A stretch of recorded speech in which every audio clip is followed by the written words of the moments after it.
भारत माता की जय। हिंदू नववर्ष। भारत व्रत, पर्व और त्योहारों का देश है। यूँ तो हम हर दिन को पावन मानते हैं। महापुरुषों की निधन के दिन पर भी हम छाती पीटते या शोक व्यक्त करने के स्थान पर उन्हें पुण्यतिथि के रूप में मनाते हुए कुछ नए संकल्पों के साथ उनके बताए मार्ग पर चलने की प्रेरणा लेते हैं। हम सदैव उत्कर्ष, प्रकाश, प्रगति, धर्म तथा विश्व कल्याण मार्ग के अनुगामी हैं। नकारात्मक का किसी भी भारतीय पर्व या त्योहारों में कोई स्थान है ही नहीं। नववर्ष भी एक नवसृजन का ही संदेश लेकर आता है। कुछ नया होता है तभी तो उसे नया नववर्ष कहते हैं। जब नया आता है तो उसका स्वागत भी तो धूमधाम से होना चाहिए। इस धूमधाम का वास्तविक अर्थ क्या? नववर्ष के स्वागत के लिए कुछ ऐसा करना चाहिए जिससे हर मन में साहित्य नववर्ष ऊर्जा का संचार हो। हमारे संस्कार व संस्कृति कहती है कि हम नवागतों का स्वागत दीप जलाकर, थाली सजाकर, आरती उतार कर करें। कुमकुम, तिलक या टीका लगाकर, स्वच्छ वस्त्र पहनकर, पुष्प, दीप, धूप, दीप, नैवेद्य आदि से घर को सुगंधित कर, शंख व मंगल ध्वनि के साथ हवन, यज्ञ, सत्संग, आराधना द्वारा प्रभु का गुणगान करें। प्रभात फेरियाँ निकालें, संतों व वरिष्ठ जनों की सेवा करें।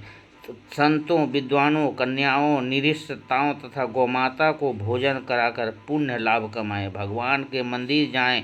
गरीबों और रोगियों की सहायता, वृक्षारोपण, समाज में प्यार और विश्वास बढ़ाने के प्रयास तथा शिक्षा का प्रसार जैसे कार्यों का संकल्प लें। इनके अलावा भी कुछ जीवन में उत्साह व आनंद भरने तथा आत्मगौरव बढ़ाने संबंधी अनेक अन्य प्रकार भी स्वागत व अभिवादन हेतु प्रयुक्त किए जा सकते हैं।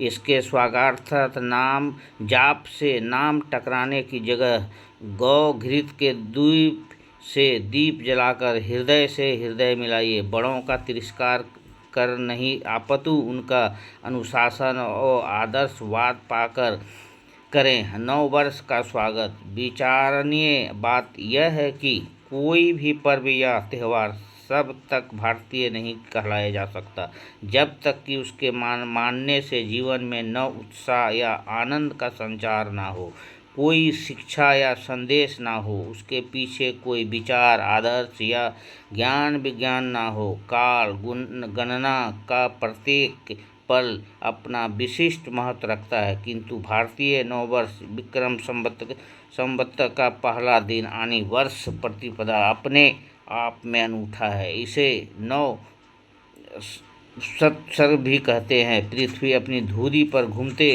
हुए इसी दिन सूर्यदेव का एक चक्कर पूरा करती है। दिन रात बराबर होते हैं। चंद्रमा की चांदनी अपनी छठा बिखेरना प्रारंभ कर देती है। ऋतुओं के राजा बसंत के आगमन के कारण प्राकृतिक सौंदर्य अपने चरम पर होता है। फागुन के रंग और फूलों की सुगंध तन मन को प्रमुदित कर देता है। विक्रम संवत को वैज्ञानिकों की भी उल्लेख है। पराक्रमी सम्राट विक्रमादित्य द्वारा प्रारंभ किए जाने के कारण इसे विक्रम संवत के नाम से जाना जाता है। इसे ईस्वी सन से 56 वर्ष पूर्व प्रारंभ किया गया। इस संवत के दिन बाद से ही वर्ष को 12 माह का और सप्ताह के 7 दिन का माना गया।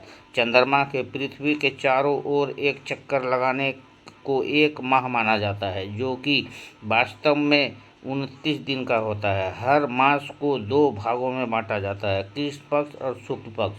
कृष्ण पक्ष में चंद्रमा का आकार घटता है, किंतु शुक्ल पक्ष में वह बढ़ता है। कृष्ण पक्ष के अंतिम दिन चंद्रमा बिल्कुल दिखाई नहीं देता, जबकि शुक्ल पक्ष के अंतिम दिन चंद्रमा अपने पूरे यौवन पर होते हैं। आधी रात के बदले सूर्योदय से दिन बदलने की व्यवस्था सोमवार के स्थान पर रविवार को सप्ताह का प्रथम दिवस मानना और चैत्र कृष्ण प्रतिपदा के स्थान पर चैत्र शुक्ल प्रतिपदा से ही वर्ष की आरंभ करने का भी एक बड़ा वैज्ञानिक आधार है। इंग्लैंड के ग्रीनविच नामक स्थान से तारीख बदलने की व्यवस्था रात के 12 बजे से है।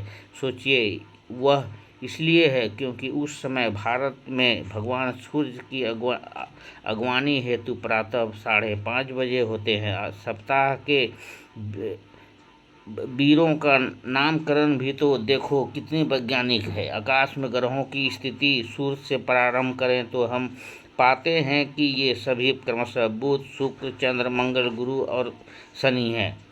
पृथ्वी के उपग्रह चंद्रमा सहित इन्हीं अन्य 6 ग्रहों पर सप्ताह के 7 दिनों का नामकरण किया गया है। एक और बात, तिथि घटे या बढ़े, किंतु सूर्य ग्रहण सदा अमावस्या को होगा और चंद्र ग्रहण सदा पूर्णिमा को होगा। इसमें अंतर हो ही नहीं सकता। तीसरे वर्ष 1 मास बढ़ जाने पर भी ऋतुओं का प्रभाव उन्हीं महीनों में दिखाई देता है जिसमें समान वर्षों में दिखाई पड़ता है। बसंत के फूल चैत्र वैशाख में तथा पतझड़ माघ फागुन में ही होती है। यानी इस काल गणना में नक्षत्रों, ऋतुओं, महीनों और दिवसों का निर्धारण पूरी तरह प्रकृति पर आधारित है। जिस प्रकार ईस्वी सावंत का संबंध ईसा मसीह से है, उसी प्रकार हिजरी संवत का संबंध पैगंबर हजरत मोहम्मद से है।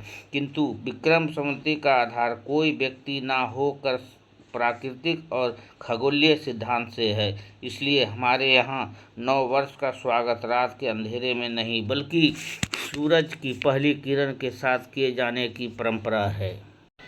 इतने वैज्ञानिक, खगोलीय, धार्मिक, सांस्कृतिक और आध्यात्मिक समापन्नताएं तथा नवीनताएं लिए भारतीय नववर्ष की अनदेखी क्यों करें और केवल अंग्रेजी अवैज्ञानिक मान्यताओं के आधार पर बने ईस्वी सन को कब तक ढोते रहेंगे? और उसे भी जरा सोचिए, घर परिवार, व्यवसाय और समाज में कोई सुखी का अवसर हो तथा जन्म का, संस्कारों का, गृह प्रवेशों का, यात्रा का, शादी विवाह आदि का, तो उसका शुभ मुहूर्त निकालने हम पंडितों के पास जाते हैं। पंडित जी वह मुहूर्त भी तो इसी काल गणना के आधार पर निकालते हैं, अंग्रेजी कैलेंडर से नहीं।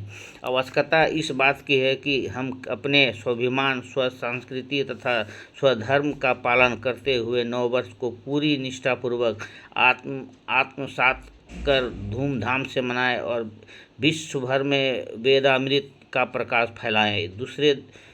यदि दूसरों के त्योहारों या मान्यताओं के साथ देने भर की बात हो तो उसमें भी अपनी मर्यादा, संस्कारों तथा नैतिक मूल्यों का कदापि ना छोड़े। कुछ न कुछ समाजोपयोगी का, जन कल्याणकारी कार्य का शुभारंभ अवश्य करें और रात के अंधेरे के स्थान सूर्य की पहली किरण से करें उसका अभिवादन। आखिर नवसृजन से ही तो होना चाहिए नव वर्ष का अभिनंदन। जय हिंद, जय भारत, वंदे मातरम।